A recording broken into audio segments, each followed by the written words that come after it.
Learner's permit. Learner's permit. Learner's permit.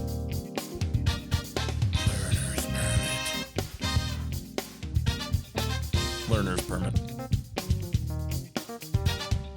Learner's permit. Hello and welcome to the Learner's Permit podcast, a show where four friends lock themselves in a room and forcefully educate each other on topics they're most passionate about. Each week, one host selects a subject to educate the other three about in hopes of broadening their woefully narrow horizons. My name is Austin. My Beretta is stirring nervously in my jacket, and currently in the internet ether, somebody take it away. What's your names? Me, it's Kody. Hey, it's me. I'm back. We're here all alone in our respective rooms, looking at each other. I'm looking at Liam hacking. I'm on a beach. The audience can't see it, but Liam has a Hacker Man filter for Discord right now, and he just kind of There's no filter at all. There's no filter at all. I'm in my cave. I'm in my hacker cave. Oh, is that what it is? Is it a hacker cave? I'm fighting with code. Hacker cave by day, gooner cave by night? No, it's just a hacker cave. This is for work, not for pleasure. I'm currently in a long, extended code battle with a man codenamed the Wombat. I can see you data mining fucking OnlyFans back there. Yep, I'm creating Bitcoin from OnlyFans.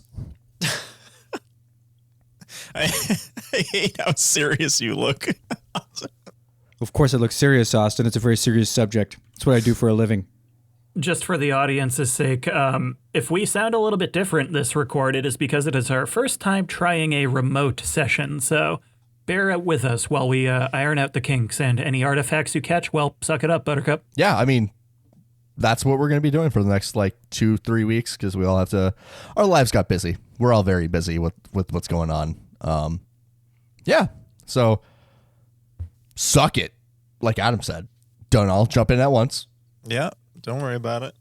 Oh, sorry, my core hurts because I've been doing life. All right, that's fair. All right, the reason that we're recording remotely is because Austin has been working out too hard and he actually physically cannot make the trek to our regular studio location. I actually can't even hold my torso up because I've worked my abs so much that they can't support my body anymore. My lower back is overcompensating, and it actually puts me in like a Hunchback of Notre Dame situation. So I got a job offer. Yeah, is that what his name is? Yeah. Yeah, I got a job offer from the church. What did you think his name was? I don't know. His name is Hunchback. I just called him the Hunchback, so I don't Jonathan know. Hunch. Jonathan Hunch. But I got a job offer from the church across the street from Kody. What's the official job title? Bell ringer. Bell ringer. Any particular things in the job listing that made you think, maybe this is not a good job for me? They had a requirement that in my quarters it had to have For Whom the Bell Tolls playing 24 hours a day, except for the moments when I was ringing the bells. And so, yeah, that was a big no-go for me. Wait, so you get to stop the song when you're ringing the bells? I would think that you would want to chime the bells when the bell rings in the song. No, so like every waking moment outside of ringing the bells is in preparation for that moment, because that's all that the church cares about, is they want to make sure that you ring the bell completely perfect. And if you taint that at all with any sort of ambient noise from anything else, then you just no. So that's like a training exercise all day long. I say I have as if I did it. They walked me through around the quarters, and there's actually a rope pull machine. So, you know, like the ropes that you do at the gym for like lat pull downs and stuff like that. Yeah. Yeah, the ones that you hurt yourself on. No, I don't, because I'm so fucking strong. But basically, like they had nothing but like 900 pounds on the lat pull down, and it was just the rope attachment. But it was like a big braided rope. It was like sailor levels of rope there. And so you had to pull that all day long to Whom the Bell Tolls, which, what is it? That's Avenged Sevenfold, right? Nope. Oh, That's my man. Come on. You should take that job. You should take that job if you don't know your basic facts. I need some education. Yeah, I think it's in the Bible somewhere, that song, right? It sure is. It sure is. Christian pastors going, get this man some James Hetfield. Everybody knows that James Hetfield's in the Bible. That was my favorite. My favorite. What is that called when you have excerpts? It's my favorite excerpt from the Bible is when Jesus said, "For whom the bell tolls," like 6 times before the chorus starts. I like the passage where he says, "Master of puppets." Yeah. Was he talking about Dad? Oh. Excellent joke. Austin, you should take that job so you can take down the church from the inside. Yeah. It's gonna be pretty ironic when they figure out the song's about them. You know, that passage about one is kind of fucked up. What? What's the passage? Do you mind reading it to us? Hold my breath as I wish for death. Oh, please, God, save me. Wow. It's really profound when you think about it. Do you think God ever said, "Give me fuel, give me fire, give me that which I desire"? I think he probably did. I mean, if you said it like underneath your breath, like really fast while you were like walking towards impending doom in a moment, I'm sure somebody would mistake it as an excerpt from the Bible. It could be like a hymn, you know? Yeah. Why is it not a herm? Man, you actually work together. Tackle the church from both angles. Honestly. Cody, you're a noted feminist in the anti-church community. Yeah. Yeah. Real, That's gonna be your reputation from here on out. real woke, anti-Christ, anti-conservative spokesperson for women everywhere. Thank you. Now, Antichrist is like a title. I thought you had to earn that. Isn't that like, that's a big title to just put on yourself? I don't think you get to choose it. I think it just is what it is. You're born the Antichrist at some point. So how's that? Oh, sorry, I'm going to silence my phone here. Christ almighty. Do you think the... Never mind. I was just, actually, no. Do you think the Antichrist knows that they're the Antichrist, or are they like told at some point in their lives? Well, I was told, so... my father, that's why he left. He was afraid, and he was like, "Oh, fuck, Antichrist." Son, you're old enough to know this now, and I'm sorry to have to be the one telling you this, but you kind of suck. And you're the Antichrist. Yeah, Do with that what you will. Yeah. I feel like enough dads have probably said that to their sons at some point. But they normally they stay around, right? I would hope so, but... Life is full of twists and turns. You can never be sure whether a dad will stick around. That's crazy. That's a crazy thing to think about. That was my favorite line from Forrest Gump.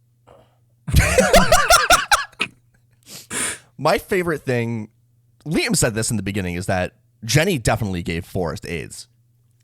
And they Isn't had that an the whole AIDS-breaking point? kid. Yeah. Right? And then she's like, "I'm going to jump off this balcony." And you're like, "Nah, don't do that." I mean, she didn't sing anything, so... Oh, wait, did she? Yeah, she Well, sung she like... was a musician, when she was I playing won't go topless. that far. She like strummed the guitar a couple of times and sang to men in the audience, but it was at like a strip club, wasn't it? I don't think it was a strip club. I think it was just like a theater or some shit.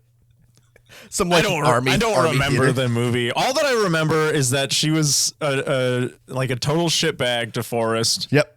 Forrest was like an absolute giga chad at every turn of the movie, and then came back and then Giga still, Chad?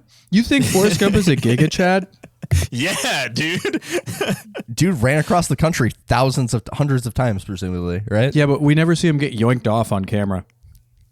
Well, It's implied. Yoinked off. he fucks though. Implied yoinking. Dude fucks. What do you think, Lieutenant Dan? Like, what- That's how Lieutenant Dan lost his legs.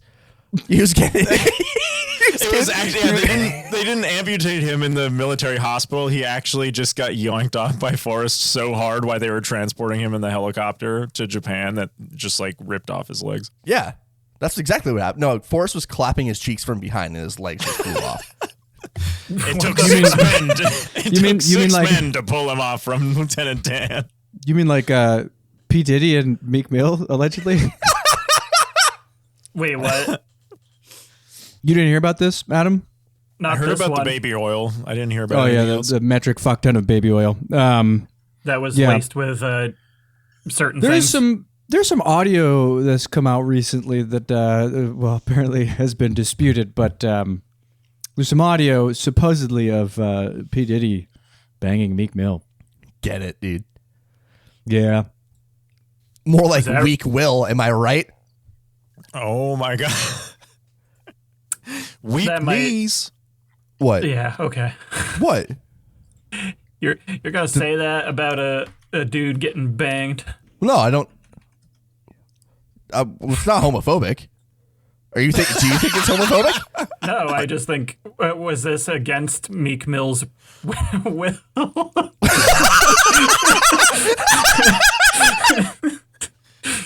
Dude, I'm totally making a sound bite of Kody going, no, it's not homophobic. That'll be my text tone for Kody. I was having this conversation the other day with my boss, and he was if you could get away with any crime like forever, what would it be? And I immediately responded with murder. So is it continuous or just like one time touch and go? I said I was going off the basis that it was continuous. So like you're continuing to murder people constantly? Yeah, like, you know, you put someone down, you know, bam, you know, and then everyone kind of just turns a blind eye, like you're walking around the corner on the phone in GTA 4 hitting the fucking This cheat conversation needs to happen in the Batman episode because I have so much to say about vigilantes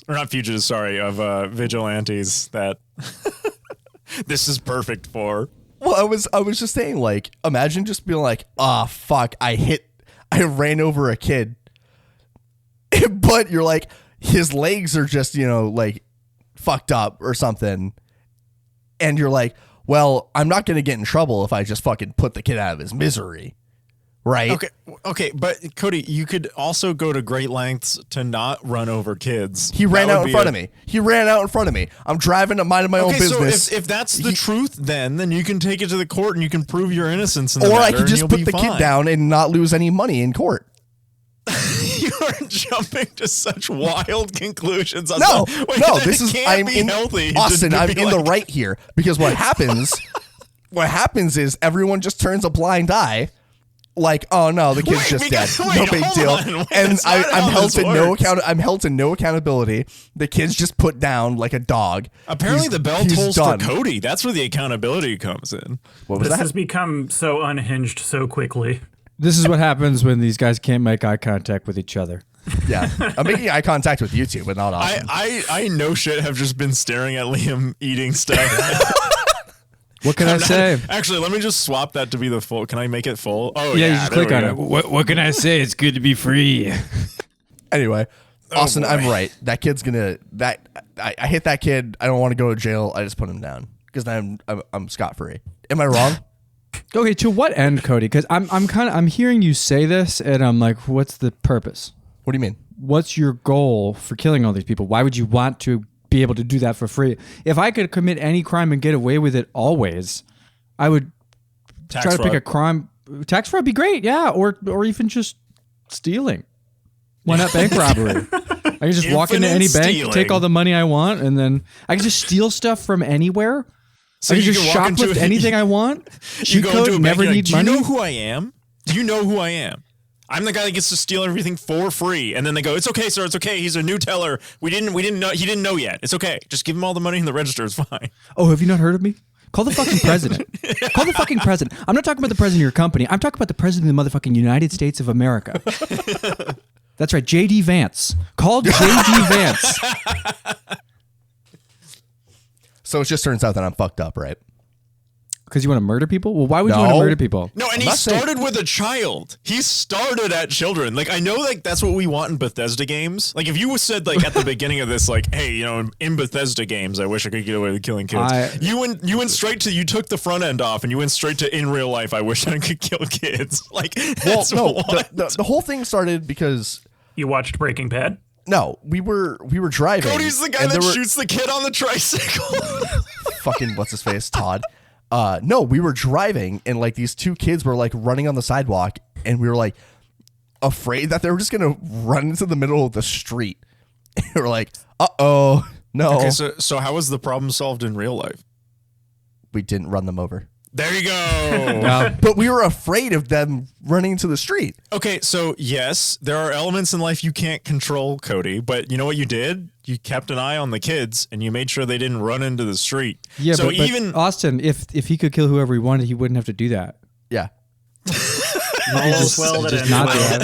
I Think like about it. You never have to watch a kid again because you just ice him. This is why I'm concerned, because if Kody jumps immediately to that logic, I think that if he had that power, not only would he 100% just like plow over anyone that like maybe crosses the street without seeing his car, but he would also probably hold on.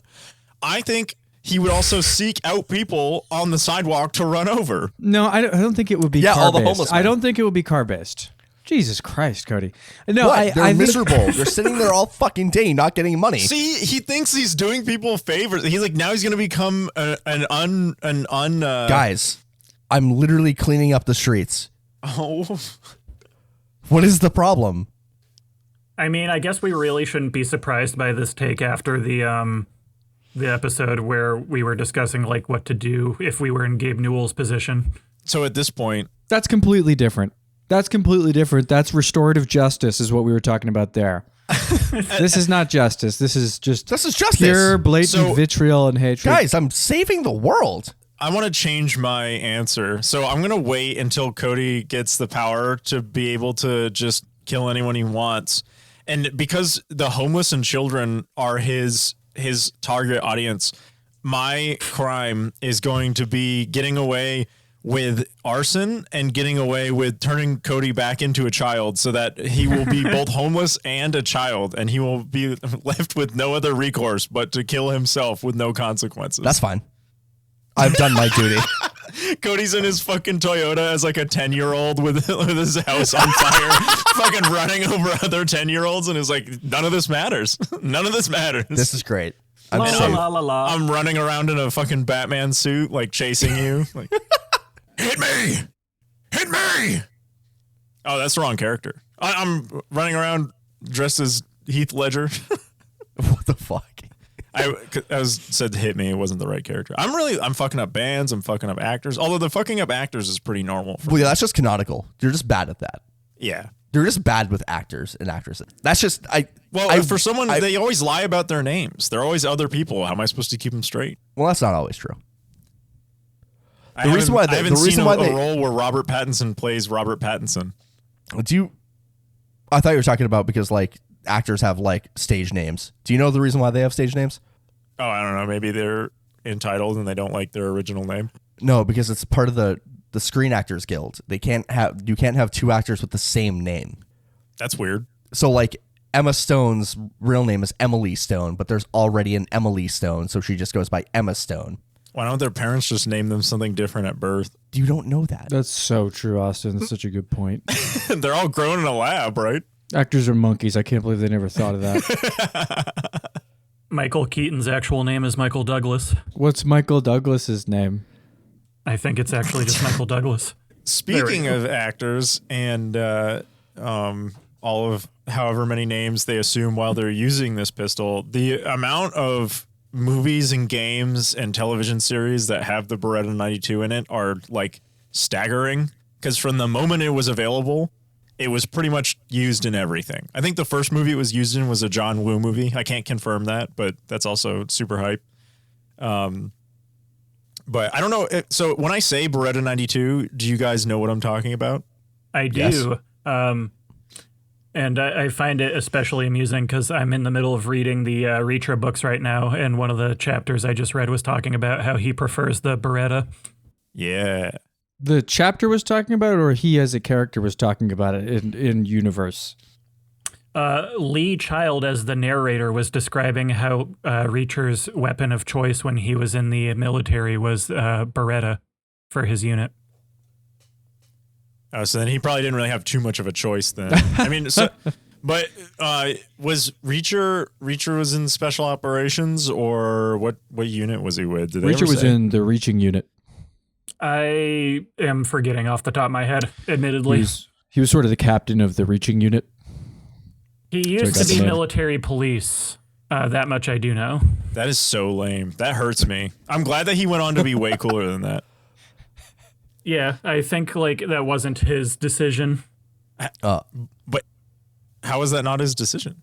So he was born got into caught.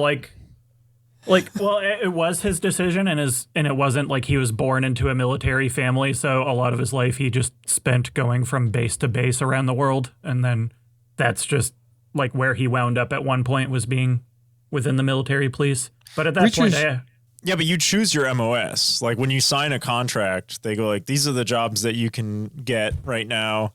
Which one do you want? Which means that he would have had to have chosen to become a military police officer, which next to Criminal Investigations Division is like one of the most hated MOSs of all time. Is that, wait, Austin, is that why you picked Pretty Boy Unit? No, so that's different, Liam.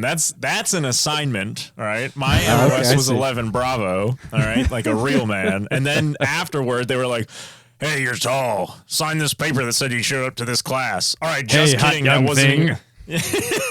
Get those cheeks over here. Hey, buddy, I like the cut of your jib. Get over here, you fucking tall, lanky ass.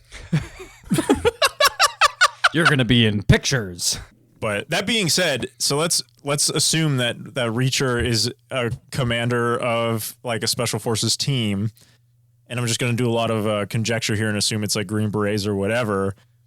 A lot of dudes actually didn't like the Beretta. I liked it. I mean, it was worn out. All the ones we had were super fucking worn out. But if he was in special operations and he was like, all right, guys, I'm getting Beretta 92s straight from the source, I feel like most of his guys would be like, oh, fuck no, dude, we're using Glocks. Like most of the Green Berets and Delta and stuff were using Glocks. I know some guys like 1911s, but still, I mean, that's, if he can get like brand new Beretta 92s unmolested, then those things are great. Honestly, fucking fantastic. They're What's like a molested one? Just come with emotional baggage? No, yeah, I mean, with the amount of like hands that have been wrapped around it and like probably used to put tent stakes in the ground, and then you get pretty much almost exclusively officers using you, that has to be a traumatizing situation. Are you familiar with what that feels like? Yeah, I mean, that was my whole job, was officers using me for stuff. So that's true. I've seen the pictures. You showed us the pictures. Yeah, there's a lot of pictures of me underneath officers, subordinately. Of course, it was just a stoic expression with one single tear coming down. Austin, you ever get an officer ask you the question, "Where my hug at?" Maybe not. I don't think so. I don't think any of them ever asked for a hug. Not a single one? No.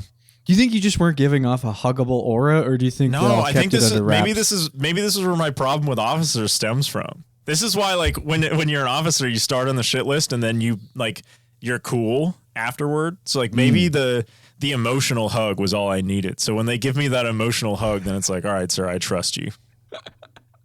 That's why you left after all those years. Not one hug in all your years of service. Wow. I know for a fact. That's why he's so mad, dude. I know for a fact that if I needed it, my best company commander would give me a hug. And I won't name names, but he knows who he is. It's Kody. Honestly, yeah, dude, I would get away with so much in your company, Kody. Like, yeah. You would probably fire the first sergeant and then like illegally frock me to first sergeant and just make me the first sergeant. I'd be like, hey, tell me what the fuck to do. What am I doing? Well, then you're already on par with like 95% of the officers in the army, because that's what they all do. There are exceptions, but and I also do you think Kody would say, "I want to frock you"? That would be glorious. I would accept that. I was going to say that. I'm also. I want to frock you like an animal. I'll shut the fuck up.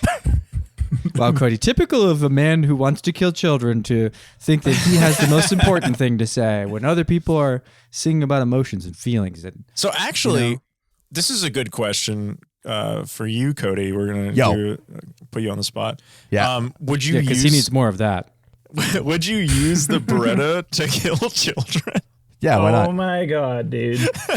It's okay, Adam. We'll come off from this topic. So it's comfortable on the hand. It is, and it's only gotten more comfortable as time has gone by. It's like a fine wine. Yeah. What, you mean a child's corpse? No, the gun, Adam. Wait, you were just talking about you wanted to get off this, and now you're coming back on. Adam, you're fucked up. Why would you say something so ridiculous?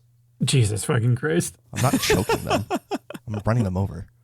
I'm not a monster. Kody, Yo. you know what? Never mind. No, keep going. I was just gonna say maybe we should take a moment here. Is everything going on with you this week? Everything okay? What's going through your head? You And then seem once we pretty get past dark. this boring part, I have something to say, so just get it over really quick. Everything's fine. Why? What could possibly? What do you mean? Just if there's anything you want to unbutton, anything you want to lay out there, put on the page. You know, no. we're all here for you. We're your No, friends. it's You're getting everything- together. Everything's okay. Because you're saying it in a way that's like, Everything's fine. you guys want to chime in here? Everything is fine. Okay. Actually, yeah, I want to chime in here with a little bit more information about the Beretta and maybe bring some light to some things. That's a good segment. Segue. We should use some light, I think. Actually, you can mount lights to them now. They've come into the 21st century that way. Yes. So. Oh, really? Not exactly what I meant, but yeah. I mean, you could mount lights to them earlier. It just wasn't as reliable. But I don't know how to segue this in, so we're just going to go into it like this. But there's an interesting corporation that I know all of us have very strong feelings on in some regard or another that custom ordered a bunch of Beretta 92s with stocks affixed to them. I learned this today, actually. And I guess there was only ever 50 of them made. I don't know if that means that they were made and then looked at for like a sample size and then they never ordered any, or if there were only 50 of them made because they only needed a certain amount for like a headquarters somewhere. I also wasn't told which area of the corporation they went to, so it could be anything. But there was a very large company that surprised me that made custom orders to Beretta. And do you guys want to take a guess as to what company it was? Tesla or SpaceX? You're a little bit too modern for the right. guesses there. Okay. Joanne Fabrics. I would fucking love if that's what it was. I'm just saying, we had Singer manufacturing guns earlier. So Joanne Fabric is like, my mother is single-handedly ransacking their whole like fabric stock, and they're like, we need fucking handguns to hold off all these women coming in. Was it, maybe I'm way off the mark here, but was it Cabela's? No, you're thinking too practical. I need you to think outside the box. You guys all get another guess after Liam, McDonald. No, but you're getting on the right path here. Not food specific, but like as far as a ridiculous like company goes. NASA. No, but that would be awesome. Nerf. No, that's also like They accidentally shipped them real guns to fucking kids. Oh, fuck. I made a mistake, you guys. it's 9mm or nothing. This feels heavier than usual. These Oh, no, guns are Johnny. super aerodynamic. Cody is truly going out there to correct all of the mistakes of the Nerf Corporation. All right, I'll give you a hint. It's an animation company that owns a lot of different properties. Pixar. Disney? Fox Animation. It's Disney.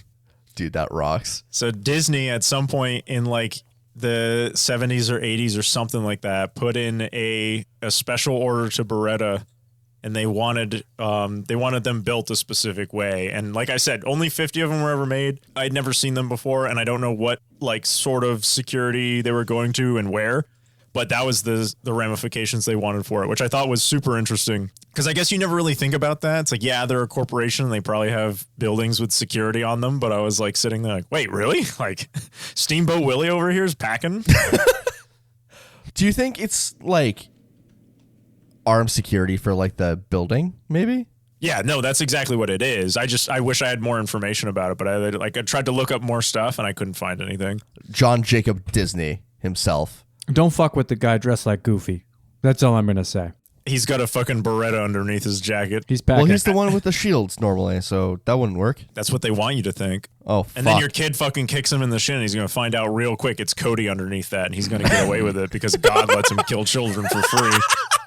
So what all did you say was on it? Like some kind of stock? Yeah, so it really is just a run of the mill Beretta 92 with. It's got the mouse ears. Yeah, actually, that would be hilarious. The iron bear with sights me, is the mouse ears. I'm gonna. Oh my god. I'm gonna type here, so I might sound a little bit weird. We'll see. No, you're good. Oh, dude, what the fuck? That What are you looks saying? What the fuck? fucked up. Oh, did you find it? Yeah. Good. I'm glad to know that when we're not all in the same room, Kody does still feel free to just look at other things and look at screens. I'm looking at the fucking thing what the fuck? Did you just Google it, or did you find it in a video? I 'Cause I have a video, but I don't want to scroll through it because it's like an hour long. I Googled it, like an image. Liam, what are your thoughts on the Beretta 92? The Beretta 92? Yeah. Well, I think it looks pretty sleek, you know. I mean, the gun looks like it'd be very easy to operate. When you Google image search it like you just did, you see a picture of a very sad-looking girl. So I don't know if maybe that was the price that we paid for its beautiful design, but I'm also for some reason seeing pictures of Lumiere from Beauty and the Beast. Ewan McGregor? No, not that one. The animated one. Oh. But yeah, I think maybe it's another gun. It's a gun that is very good for your purposes if God ever does grant you that one most precious wish in your heart. You know? All I'm So saying is that maybe- I'd help Adam in his mission. What's Adam's mission?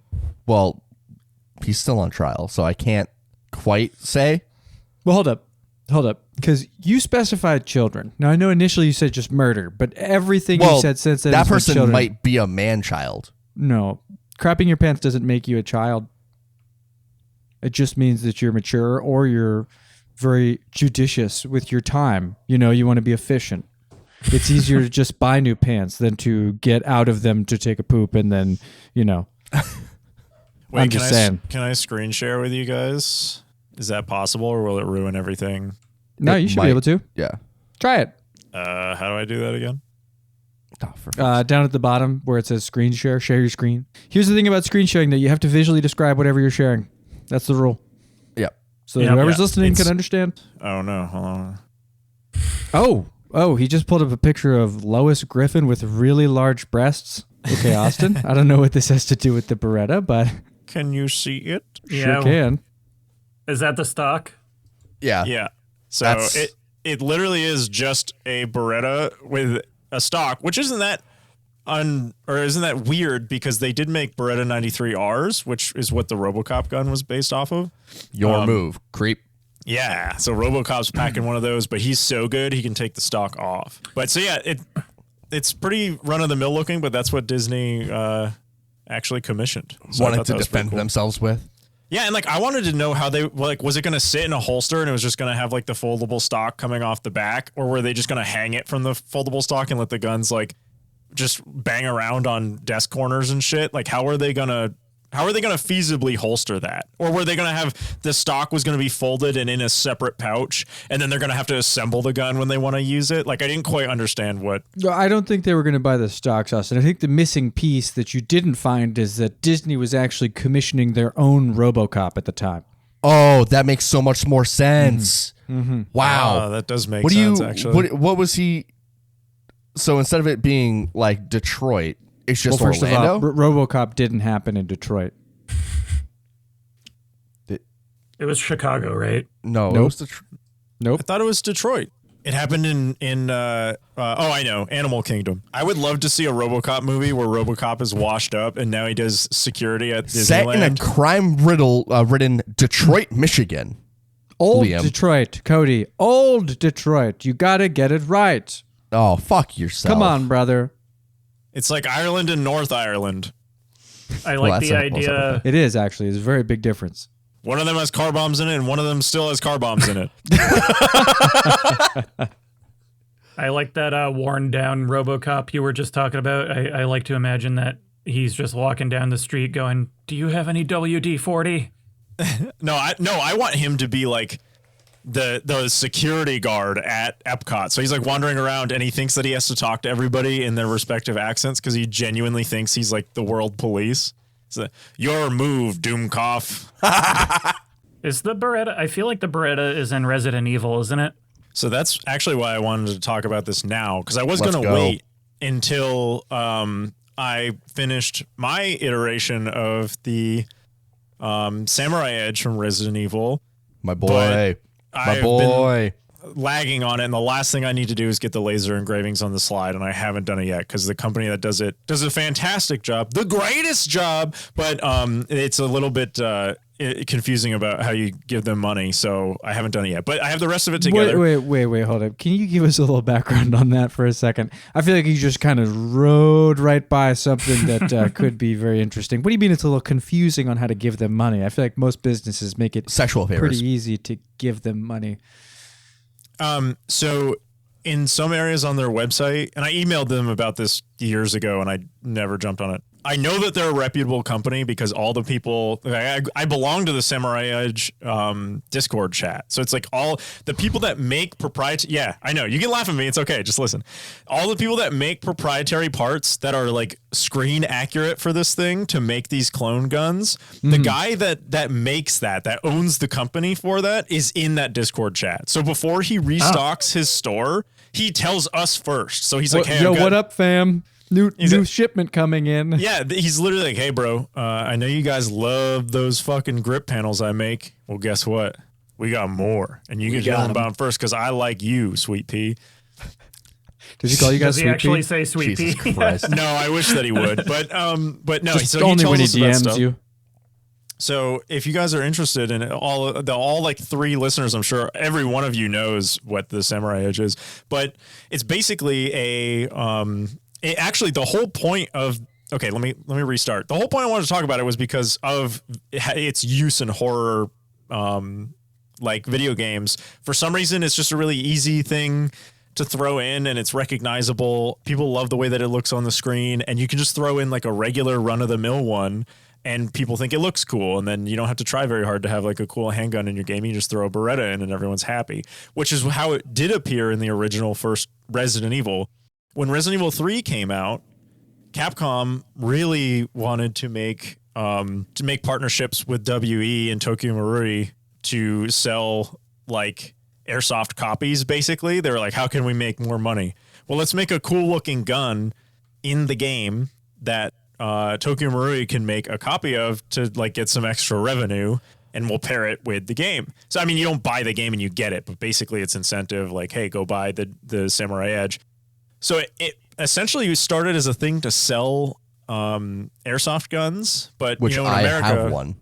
Yes. So in America, where you can own real guns, people were like, I want real guns of the Samurai Edge. So now there's a whole community of people that make real gun versions of it, myself included. But yeah, it's used in a bunch of shit, but it's in a lot of horror stuff. But Resident Evil is one of them, and it's. I don't know, Liam, have you ever seen the Samurai Edge? Have I talked to you about this before? I think you showed us a picture of it when you originally talked about trying to design one or trying to put one together. You've talked about it a little bit before. Yeah, so you probably have seen it. But, I mean, like, it's basically the same deal. There's just different barrel colors and stuff like that, and grip panels are different. And the guy who designed the grip panels obviously had no fundamental understanding of how grips work in reality because... What, you mean the inset in the wood paneling is not practical to put on? Yeah, the wood paneling that like wraps around the bottom that supposedly makes a magwell insert and it doesn't, and then all of the machine work that the guy has to do to make them custom with like the grip panel inserts had a lot of R&D put into it. They're very expensive to make.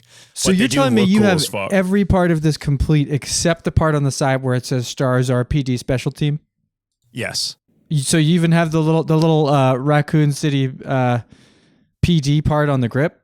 Yes. That's fucking cool, dude. Oh, there we go. That Kody. is cool. I wish you had your webcam right now. Sorry, buddy. I can send you guys some Snapchats of it if you want to see it. But yeah, could we get some Snapchats of you in the shower with it? Yeah. And maybe in case anyone wants to know the barrel length, you could accidentally send it to Kody and then he could share with Adam. Uh-oh. I was gonna make that joke. And just for your reference, the barrel length on a Beretta 92 is 4.9 inches. So there's the scale. But wow, that's big. That's really big. That's massive. But yeah, I hand fitted the barrel myself because I got a Barstow. I got a Barstow barrel, and they had they have 3 options. They have the drop in, and then the semi drop in, and then the fitted one. And I was like, I ain't no bitch. I'm gonna hand fit my own. And then I got it, and they sent instructions on how to fit it. And I was like, I am a bitch because there's a lot of fucking places that need to be fitted here. And I thought about sending it to them for fitment, and I was like, nah, I'm a gunsmith. I should be able to do this. Yeah. And I started doing it, and I was like, this is hard. But then I was like, I'm glad I'm doing it on mine and not a customer's gun. I got every part to fit great, except for at the very end when I got a little bit impatient with taking off some of the material to get final lockup happening. And I guess at some point, I learned my lesson with this. I was stoning it and sanding it on a flat surface, which apparently is not okay in the way that you should be holding both of them at the same time because your body naturally will tend to put pressures evenly on something that you're holding in the air, if that makes any sense. If both of your hands, because if you do it against a table, your body's going to apply natural biases to certain sides. And Kody, you can probably see it on yours. The cutout that is in the barrel where the extractor goes, that was dragging just enough on the sandpaper that I was using that it did start to put it wasn't completely 90-degree angled on that back cut on the barrel anymore. So the barrel, when it sits in the frame, does have a bias towards the right side of the slide. It doesn't affect any sort of functional or functionality of the handgun. I test fired it and everything. It works perfect. It just, I see it and I know that I did the work. So I'm not very happy with it. So at some point I'm probably going to get another barrel and try it again and fix my mistake. But I thought it was cool that I could get something that I knew I was going to use for fun, but get some really useful gunsmithing experience out of it. So I thought it was cool. I feel like it's always towards the end of something that requires finesse like that where accidents are most prone to happen. You're bound to absolutely just fuck something up.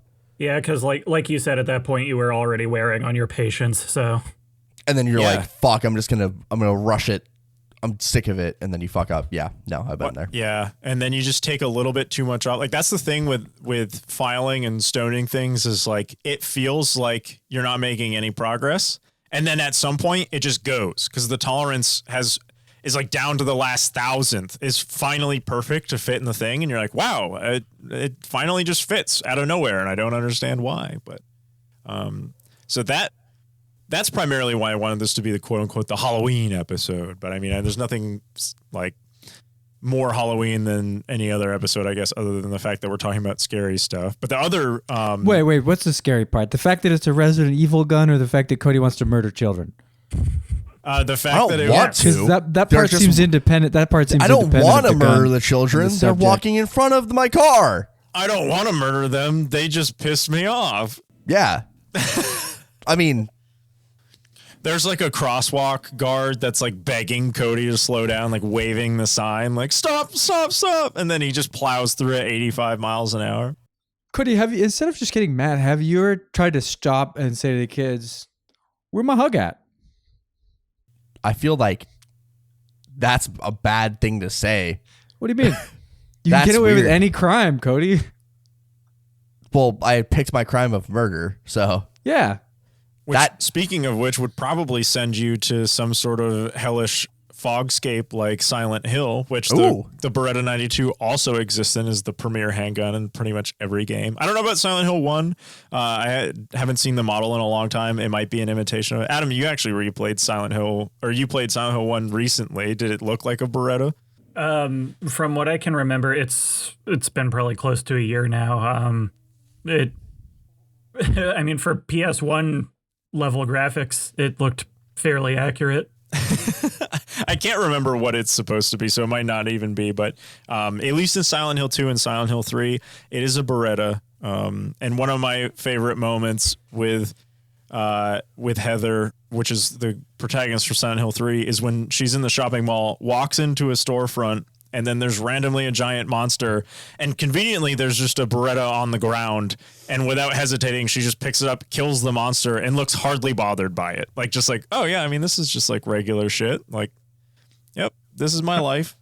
Another day in Silent Hill. Yeah, her reactions to Silent Hill is like exactly as I would expect a teenager to react to stuff, where she's just more annoyed about the fact that she's like thrust into this awful like other world that she has to fight demons and shit in, and she's literally like, I just want to get home, and there's this private detective that's following her around that's like trying to ask her questions, and then she always has to like fucking shake them off.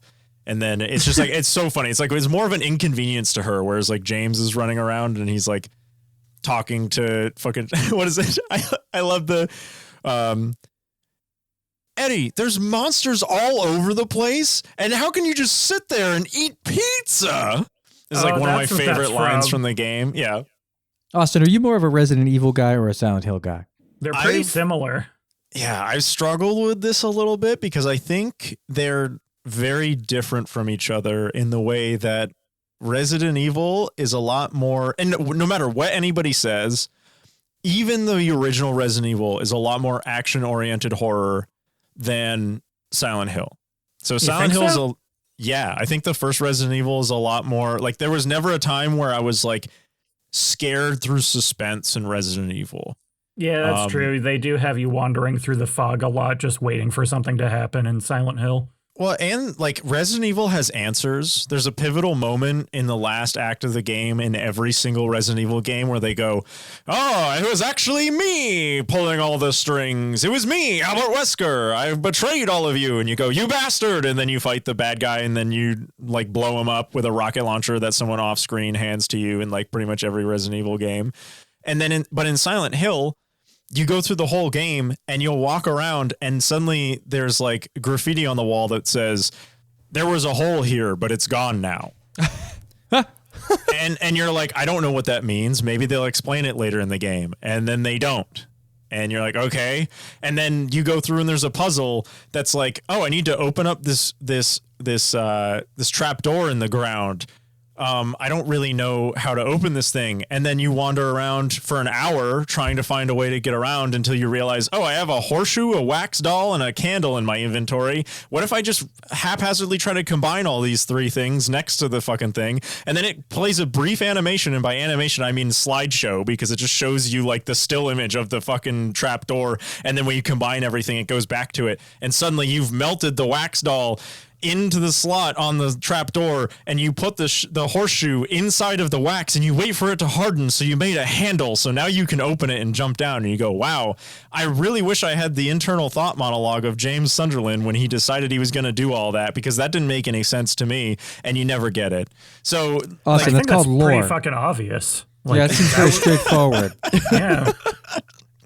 But so there's like small snippets of Silent Hill, and every time I play a Silent Hill game and get to the end, I know more simply because I've watched too many YouTube essays on it and shit. But like, how long are the YouTube essays? Usually like 2 hours. Jesus. And how many have you watched? If you had to guesstimate, how many specifically Silent Hill YouTube essays you've watched? It's usually when I'm trying to fall asleep or working. So I would so you say, fall asleep to lore videos? Yeah. You don't? I have to confess that I do that too. Am I the odd one out here? Yeah. For Yeah, once. yeah. Okay, all right, wait. Round table here. What are the lore videos that you guys fall asleep to? Adam, what do you fall asleep to, lore videos? I'll give you 3 guesses. Halo. Oh, yeah. Yeah. Okay. Are there 2 more? Are there 2 more, or is that the one? That one primarily, but I've also fallen asleep to like Elder Scrolls lore before. Okay. All right. And what is that like readings of the lusty Argonian maid, or what are we talking here? Yeah, just I mean, I'm down basically for that. anything. Okay, what about you, Kody? I'll let you guess. One Piece. I'll just say it. One Piece. No, actually, I don't do that when I sleep. He knows all the lore. Oh, you already. that's true. You Yeah, don't that's fair. Grant. Yep. You're out there. He would be correcting them the whole time, like, no. You're out there reading spoilers of things you haven't even read. No. Yeah, of course you would never do that. You definitely haven't said that on microphone before. No. Okay, so I'm trying to think what your secondary. I mean, what JJK? Is it other anime or is it like video games and stuff? It's video game stuff. Okay. Sly Cooper. No. Yeah, I that's feel like deep there's lore. probably not deep lore for that. Yeah, that's what I was thinking. You do not know about Sly Cooper's traumatic family is history. it God of War? Is it God of War? No, Damn it. it's Fallout, guys. Yes, Kody, yes. Should have known. Should have known. It's Fallout. Wait, actually, I would be interested in hearing some Crash Bandicoot lore just to hear. Why does that motherfucker have jeans on and no other clothes? And are they shorts or pants? No, they're they're pants. capris. They're capris. pants. They're capris. Well, do you think he bought him used as to- I- capris, or do you think it just happens that they fit him that way because he's so jacked? I used to work with a dude who was like on the shorter side. Was he and a real would- world Crash Bandicoot? No, he would he would show up with like the work provided shorts, and I always like, yo, sick capris, bro, and he'd always get so fucking mad at me. I mean, Squidward doesn't wear pants. I didn't think about that, but that's true. Is he the only one that doesn't wear pants? I guess No. Plankton is naked. Is Squidward just hanging dong the entire time compared to everyone else? Most of the fish people don't wear pants. I'm pretty sure. Oh, yeah. No, you're right about that. Are you yeah. sure? Yeah. No, I thought that was like the one thing they do wear is like No, pants. it's oddly just Principal Cast that wears pants. I'm pretty sure most of the fish just wear like shirts and stuff. And then Yeah. Plankton must know that he's naked because there's an episode where he dreams he's Mr. Krabs and he's in full Mr. Krabs regalia. And so, like, does he just not wear clothes and he's For okay with fun? that? Yeah, I guess. He's 50% sea and 50% weed. He can do whatever he wants. Okay, I just looked up a picture. I just Googled Bikini Bottom citizens, and it's an eclectic mix. So we've got a fish man with pants up to like his nipples. There's a fish woman in like a bathing suit with a bikini top and a skirt. There's one fish guy. I think they might be on the beach. I'm not sure. No, it looks like a fair. And there's one guy who's just wearing a shirt and no pants. So I don't know. They just wear whatever. Hey Or guys, not. what's in the Krabby Patty? It's I don't know. You have crab. to go to Wendy's to figure it out. shut up. What they got the Krabby Patty No, out. truth be I told, hope- it does pose a troubling question, which is if that's the Krabby Patty, if they brought the Krabby Patty to the real world, recipe as is, and that's what the Krabby Patty is, how the fuck are those fish? How the fuck are those fish getting cow in the ocean? Well, Sandy. they have sea Where, bears. where does Crab source cow? How does he even know what a cow is? It has to be through Sandy. She's from Texas. Yeah, That's but where she big. doesn't- it's That's not like where she's big going up cattle to the is. surface all the time. It's shown that she hibernates in the ocean. Oh, yeah, I guess she would be the only one with a concept of what's above the sea. Yeah, She got that plug. yeah. She's got the beef plug. Well, I think at this point they've all been above the ocean and on land multiple times. Beef plug.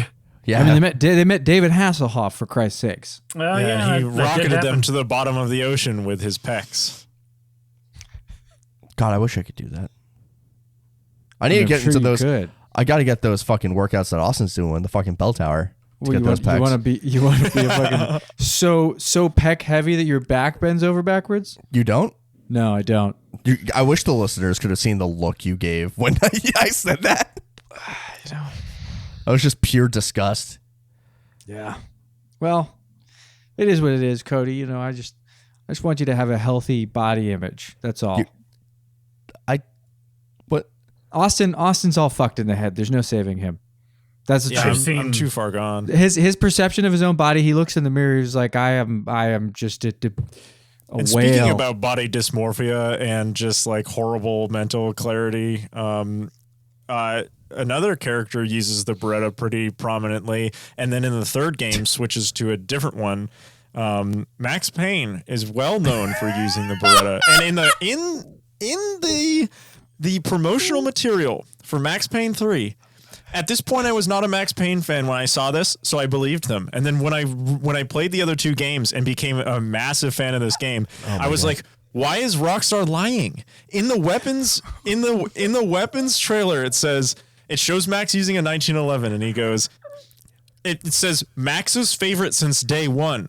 That is a fucking lie. In the first two games, No, Austin, I'm sorry. I have to stop you for a second because the segue you just used had to do with body dysmorphia, and every word that came out of your mouth, I was waiting for you to somehow connect Max Payne to body dysmorphia. So what is the body image thing?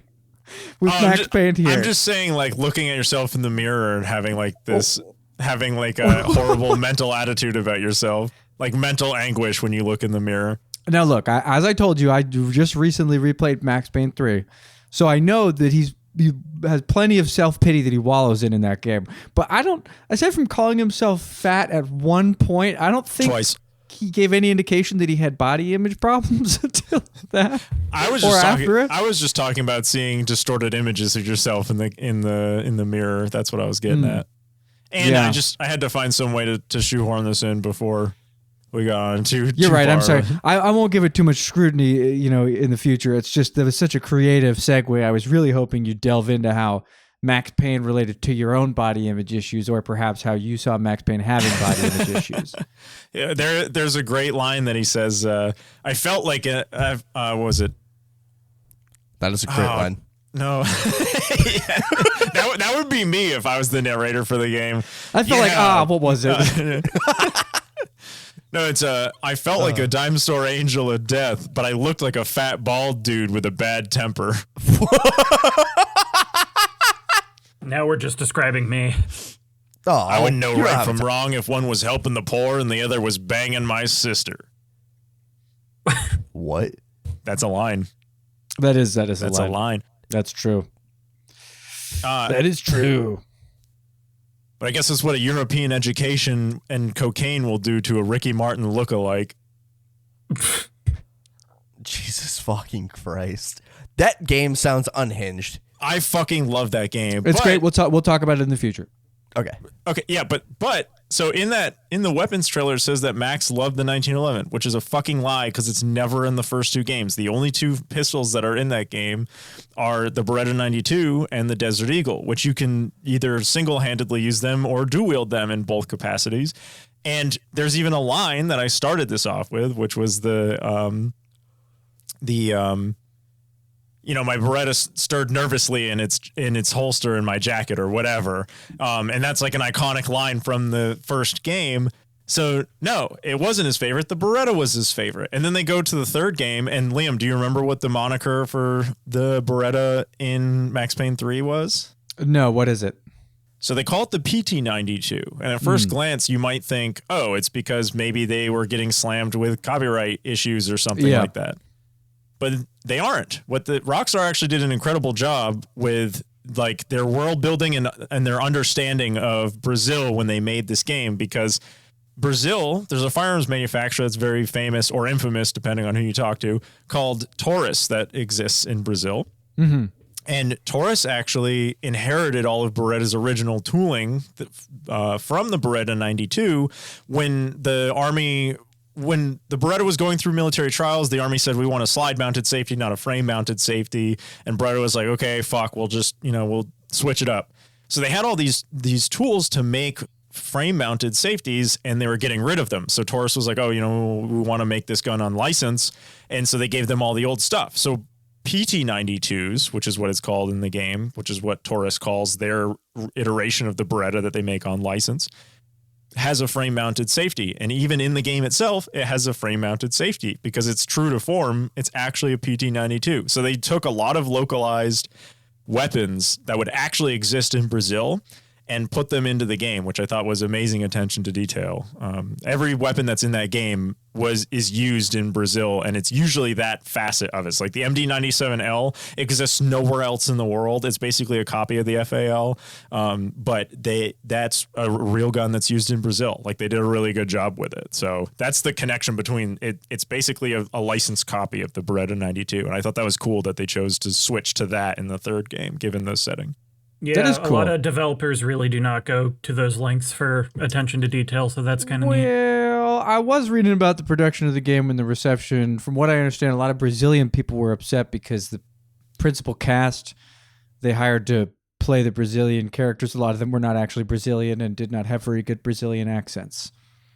So it's interesting to me that on the one hand, they go above and beyond for the guns, but then on the actual people, they're like, oh, well, That's Well, just I mean, people, I'm sure dude. most of the people in the original two games also weren't from New York, but that is definitely not true. You hear those voices? They're all from New York. Get him! What the? How did you feel about the casting for Mark Wahlberg? Oh, no. We're not talking about this now. We got to save this. We got to save this. That's because Austin thinks that Mark Wahlberg is the truest Max Payne. No beating that one. No beating that one at all. Oh boy, we'll save this because I could spend the next 6 days talking about Max Payne, but I don't think anyone wants that. So we'll save that for the Max Payne episode that will be coming up soon. I promise it to you here.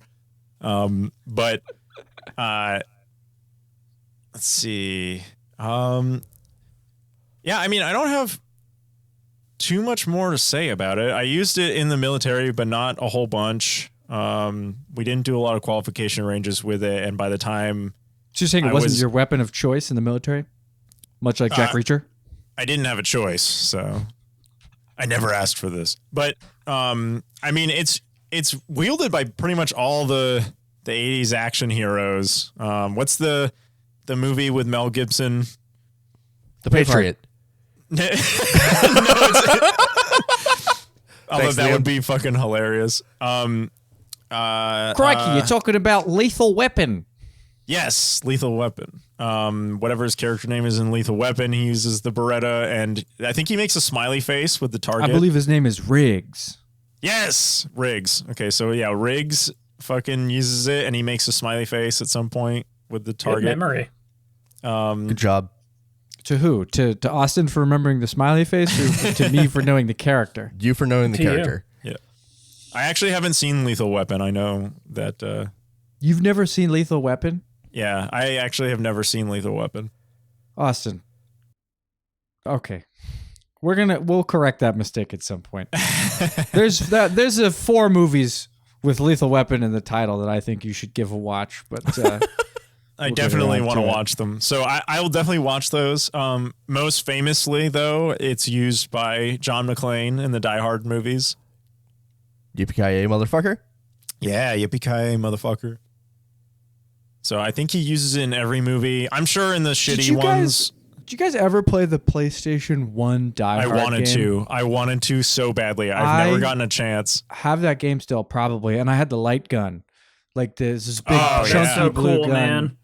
And when you would be playing that game, you would have this little sound bite, and I don't know if they exported the sound from the movie, but it was of somebody going yippee-ki-yay, motherfucker. Whenever you would, I think it was like a power up that you shot or something. Man, Oh fuck yeah! yeah, Man, light gun games rule. That's cool that you had that. yeah. What can I say? I'm a boss and a baller. All right. Take it easy. So, Oh, I'm sorry. Did you want to go back to the wish that you made at the beginning of the episode, Kody? What, you don't? No, I'd prefer not to. Honestly, I'd like to move as far and as fast away from that as we possibly can. Sorry, Adam. I didn't mean to interrupt you. What were you going to say? I was just gonna say, is there a main takeaway that you want us to have here, Austin? I think even though I didn't present it as well as I wanted to, I went through a great loop of hating this gun as a kid because I spent my days playing Call of Duty and like learning about history, and everyone in their recounting of pistols in the Army talked with so much love about the 1911 that when I saw it replace it in like, even though obviously I wasn't around when it replaced the 1911 as the military sidearm in 1985, I witnessed it through like change in media and stuff like that when we went into a more modern setting with Call of Duty and then Battlefield and stuff like that. And you weren't really using the 1911, you were using the M9. So I also had like I hated this thing with like a vitriol in my heart. But when I started using it, I came around to really like this thing, and now I absolutely fucking love this thing. My dad hates this thing. Like, if you want to talk about, he like. Can we get your dad on? Yeah, I can ask him a couple of opinions about the Beretta, but we argue about this thing all the time. Will you do me a favor? Will you have him record a supplemental thing explaining why he doesn't like it? Would you be willing to do that? I might actually. I'll try. I'll see if I can get him to talk about it a little bit, because he will hold nothing back, and you will see how much he hates this thing. He talks about how because I don't know if you guys, Kody, I know you know because you have one right in front of you, but the barrel is pretty much it's like exposed. Like Yeah. most firearms, the barrel is like shrouded over by the slide on the front end of it. On the Beretta, they have the whole front end of it open, and the reason for that is because it's actually creates more reliable ejection. But that being said, if you're not a dumbass and induce user error and don't touch the barrel when you go to rack the slide, you won't burn yourself. But my dad didn't understand that, so he didn't. Idiot. Yeah, he didn't get the assignment and burned his hand on the barrel, and since then has been like, nope, it's a stupid design. I don't like it because I burn my hands on it when I go to rack the slide. Like, that sounds like a personal problem, but I kind of feel like your dad gets mad at inanimate objects a lot. That is pretty much his entire MO. When I you figured it out. When I rack the slide on this thing, Austin, I rack it with. I'm using the safety. Oh, yep. It's right there. It's a good pinch on both of them. It makes the most sense. So that's actually a big point of contention with that, because so I can't remember, Kody, when you put your safety on, it stays on, right? It doesn't spring back up. Correct. So you have the original safety on there, which is the S safety. And so when the Army wanted that to be put onto the slide, soldiers were, racking the slide, and then they were basically creating a dead gun because the safety got switched on, and then they go back up on target and weren't able to engage immediately because the safety was on. They'd have to flick it off again. So Beretta came out with something called a G model. So when you flick the safety on, the safety flicks all the way back up to fire again, and you have that really long double action trigger pull, which is my preferred version if you're going to have a safety that's on the slide. But that solves that issue. And yeah, like I agree with you. I also grab it by the serrations, but another good place to grab it is, you see the scallop cuts that are right on the muzzle end there? Yes. Yes, I do. So you could also charge it from that if you wanted to. So if you pinch that and then charge it, it's just as easy. So there are multiple ways to do it without burning yourself. And I have this conversation with my dad every time, but he doesn't quite understand. I guess to wrap it up, because now Liam is heavily hacking. He's not even facing us anymore, and Adam is watching banana videos. It's like an Onision video or something. I'm facing you. I'm right here. I was just hacking. I didn't go anywhere. I promise you. It was peanut butter jelly time, man. To wrap this up, I saw a lot in the Beretta that I appreciated that I didn't even get into here because we spent too much time blabbing about stuff. But that's what I love. I don't ever want to take that away. But there's a whole bunch of design features on this thing that were handpicked from other very popular, very prolific firearms that I think was great attention to detail on Beretta's part, and they made something that was super reliable, and I didn't see it as a kid, and now I see it. It looks great on the silver screen. It works great. I love the fucking thing. And yeah, I will continue to sing the praises of this weapon to anyone that will listen. It just has too many parts. That's my one complaint. Too many parts, but I love it. I don't know if you guys have any takeaways. Otherwise, I think that's... I do. I'm happy for your journey. I think it really shows the beauty of growing up and maturing, coming to appreciate the things that maybe when you were younger you resented or didn't understand. Yeah, like I didn't understand why Bruce Willis had so many, or excuse me, John McClane had so many marital issues in the Die Hard movies, but now I get it. That's because he was taking his goddamn shoes off. I'm jealous of your Resident Evil model, and I admire that, rather than having it fit for you, you decided to go through the painstaking process yourself. Yeah, thank you. I'll bring it by sometimes so you guys can look at it. Hopefully with the slide completely laser engraved with the stars stuff on it. Yep. Well, want to take us out? Yeah, that pretty much does it for the Beretta 92, and I think I'm drawing a blank. We don't do anything special, right? Like we just. You sing the ending song. The ending song. This is the end of the show. This is the end. Kody, do it in the voice. Do it in the voice. Put one of your voices on. This is the end of the show. This is the end. Everybody go have fun. Listen to it next week. Clap, You have clap, 5 seconds to evacuate before we kill all of your children, and Kody won't have any comeuppance to it. So you better Be get out of here. careful. Please Take care file of your out in an kids. orderly fashion. All right. Well, All thanks right, for boys. everything, boys. Have fun. All right. See you later, Bye. y'all. Bye. Bye. Oh, that's the wrong button. Where's the... You've been listening to Learner's Permit. Thanks for listening.